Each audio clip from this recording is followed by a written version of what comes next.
こんにちは、神谷です。今日のサブチャンネルは、エアコンの2027年問題の前に、このパソコンの作業部屋のエアコンを買い替えるという動画をやってみます。この前の動画で、この部屋にある11年前のコロナのエアコンの掃除の動画をやりました。それは夏に入る前に掃除して、すごく綺麗になったんですけど、ここ最近の酷暑日で、エアコン最大の17度にしても、冷えなくなってきました。使えないことはないんですが、なんとか作業できるかなっていうぐらいの温度までしか下がらなくて、で、多分ね、少し前から能力が落ちてたんですけど、ここまで暑い日がなかったので、わからなかったんですが、この連続の酷暑日で、全然冷えないということが判明しました。で、このパソコンの作業部屋は4畳半で、午前中はね、かなり日が当たります。で、冬は暖かくて最高なんですけど、夏はね、かなり午前中ずっと日が当たって、もう朝からね、暑くなります。で、11年経ってだし、エアコンは2027年問題っていうのがあって、来年から規制が厳しくなって、安いものが販売されなくなるらしいので、この機会に変えてみました。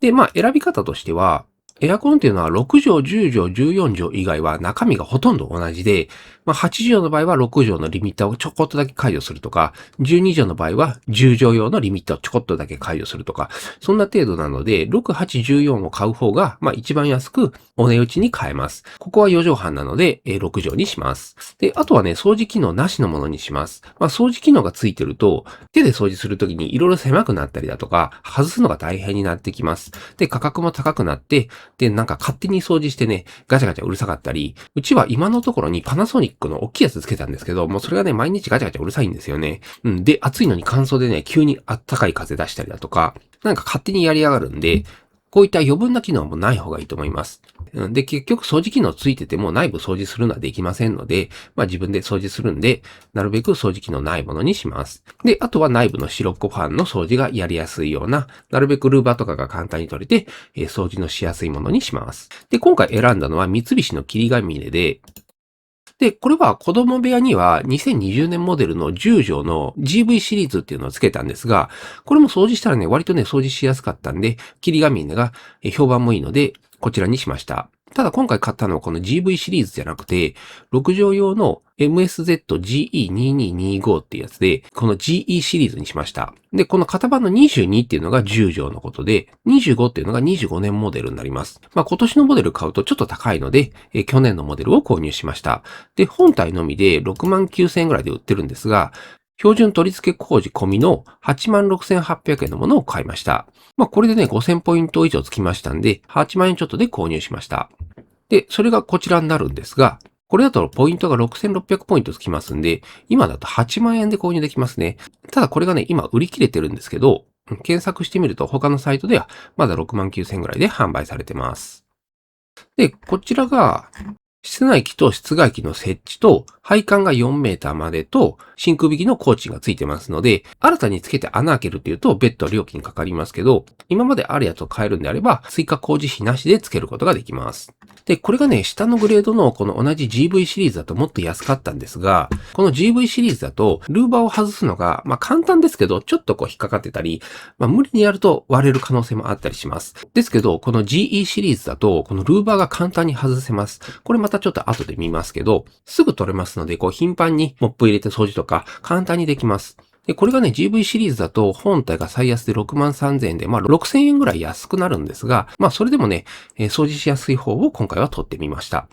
購入後に LINE で簡単に予約ができて、訪問日選択したり、現場の写真を送ったり、やり取りが簡単にできて、工事もね、2日か3日ぐらいしたらすぐ来てくれました。で、作業員が1人でね、1時間半から2時間ぐらいで終わりました。ただ今回私の場合は、標準工事費以外が結構かかりまして、これは普通の作業であればかからなかったんですが、ここ場所が2階で、プラス3メーターの配管が必要で、それが1メーター4,000円で12,000円かかったんですね。で、高いなと思ったんですが、今ね、材料費がめちゃくちゃ上がってて、もうどうしてもそこだけは高くなっちゃうみたいですね。あと、古いエアコンの処分費用と、高所作業代金、高いとこ、はしご登ってやってたんで、危ないということで、その代金合わせて、あとね、ちょっと他にもあったかもしれませんけど、最終的にプラス42,900円になりました。なんで86,000円で購入しましたけど、合計すると約13万円ぐらいになりました。ポイントバックがあるんで、もうちょっと安くなりますけど、6畳でこの価格はちょっと高いなと思いましたね。この辺はね、工賃や人件費が上がってたり、この材料代が上がるっていうのがありますので、ここでケチったところで作作業進みませんので、これでやってもらいました。だけど、こういった追加料金が出そうな時は、本体だけ買って、暮らしのマーケットで頼んだ方が多分安くできると思います。暮らしのマーケットだと上位のとこ探しておけば変な料金取ったりしませんので、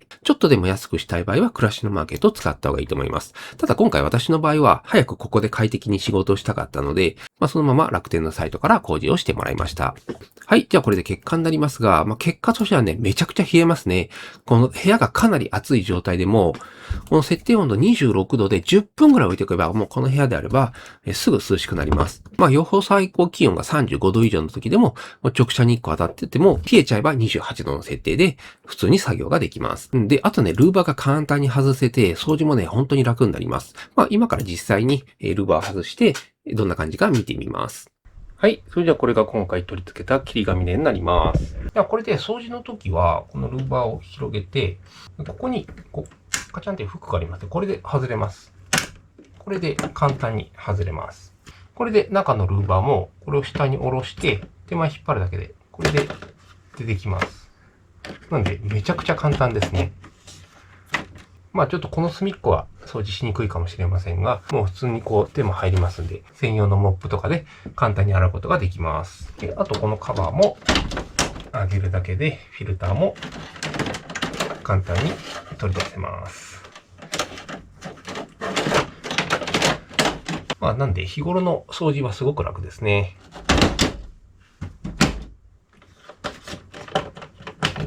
ここも入れるときは、カチャッと簡単に入ります。で、このルーバーも先にここを引っ掛けておいて、で、あとは、ここを入れて、パチンと。で、あともこの穴合わせて、パチッとやるだけなんで、めちゃくちゃ簡単ですね。で、あとね、リモコンもわかりやすいですね。で、今まで冷房使ってたんで、冷房終わった後にこの送風、これを押して、で、簡単切りっていうのを1時間だけ回しておくと、ちょっと風強くした方がいいですが、これだけで水分乾かしますんでね、エアコン使った後、これやっておくと、カビの防止にもなります。はい。これで2027年以降にちょっと AI で聞いてみて、この同じ状態で似たようなサイズを買うとどうなるかというのを聞いてみました。で、現在の2026年のこの GE とか GV とか、そういった一番下のモデルだと、だいたい6万5千円ぐらいで本体が買えますけど、2027年以降になると、この新基準のスタンダードモデルっていうのが、この一番下のグレードで8万円から10万円ぐらいの予想になります。で、工事費込みでプラス1万5千円から2万円で、トータルだと10万円から12万円以上するのが、最安のラインかなという感じになってます。この辺もね、工事費が上がってったりだとか、材料費が上がったりして、多少変わるかもしれませんので、今現状で10万から12万ぐらいが最低ということになります。今回みたいに高所作業とか合わされば、もっと高くなってきますんで、長く使ってるエアコンがちょっとでも調子悪いなと思ったら、今年のうちに変えちゃうのもいいのかなと思います。で、まだね、7、8年しか使ってないんでもっと使えるかなっていう場合は、単品で本体のみ買っておくのもいいですね。室内外気を車庫とかに入れておいて、壊れた時に暮らしのマーケットとかで交換してもらうとか、事業やってればそれも経費になりますんでね、壊れてなくても長く使ってて、毎日稼働してるんであれば、こういうのを買っちゃうのもいいのかなと思います。この辺は状況に合わせて考慮してみてください。はい。ということで今回はエアコンの2027年問題の前にパソコン部屋のエアコンが壊れましたので買い替えるという動画をやってみました。参考にしてみてください。で、サブチャンネルではメインチャンネルで紹介できないもののレビューとか、あとは実際に買ってよかったものとか、車のこととか、投資のことなんかもやっていきますんで、もしよければチャンネル登録お願いします。